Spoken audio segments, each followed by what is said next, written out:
ఇటీవల 'గుంటూరు కారం'తో ప్రేక్షకులను అలరించిన మహేష్ బాబు తన తదుపరి సినిమాని రాజమౌళి దర్శకత్వంలో చేయనున్న సంగతి తెలిసిందే. అయితే ఈ సినిమా విషయంలో ఒక ఆసక్తికర చర్చ జరుగుతోంది. ఇప్పటిదాకా రాజమౌళితో సినిమాలు చేసిన ఇతర టాలీవుడ్ స్టార్స్‌తో పోలిస్తే మహేష్ చాలా అదృష్టవంతుడు అనే అభిప్రాయం వ్యక్తమవుతోంది.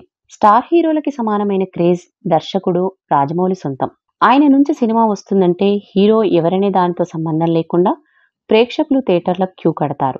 'బాహుబలి'కి ముందు వరకు అపజయమెరగని దర్శకుడిగా తెలుగునాట మాత్రమే రాజమౌళికి తిరుగులేని క్రేజ్ ఉంది. అలాంటిది 'బాహుబలి'తో తెలుగు సినిమా స్థాయిని పెంచడమే కాకుండా ఆయన కూడా ఎక్కడికో వెళ్ళిపోయాడు. 'బాహుబలి'తో ఆయన ఇండియాలోనే టాప్ డైరెక్టర్‌గా పేరు తెచ్చుకున్నాడు. ఇక ఆ తర్వాత వచ్చిన 'త్రిబుల్ ఆర్'తో గ్లోబల్ స్థాయిలో పేరు తెచ్చుకున్నాడు. ఇదే ఇప్పుడు మహేష్ పాలిట అదృష్టంగా మారనుంది. 'బాహుబలి'కి ముందు రాజమౌళి నుంచి సినిమా వస్తుందంటే తెలుగు ప్రేక్షకులు మాత్రమే ఎంతో ఆసక్తిగా ఎదురుచూసేవారు. అప్పటికి తెలుగు సినిమా మార్కెట్ 100 కోట్ల రూపాయల షేర్ కూడా లేదు.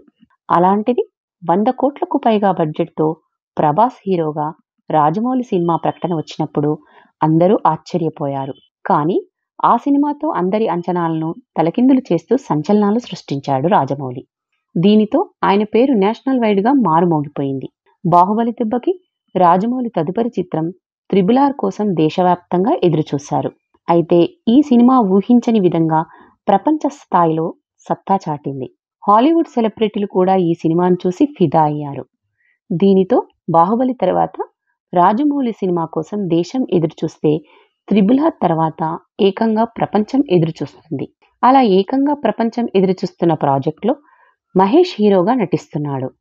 'బాహుబలి' తర్వాత ప్రభాస్ పేరు, 'త్రిబుల్ ఆర్' తర్వాత ఎన్టీఆర్, రామ్ చరణ్‌ల పేర్లు గ్లోబల్ లెవెల్‌లో వినిపించాయి. కానీ ఇప్పుడు మహేష్ విషయంలో మాత్రం ఇంక సినిమా మొదలు కాకముందే ప్రపంచవ్యాప్తంగా ఆయన పేరు వినిపిస్తోంది.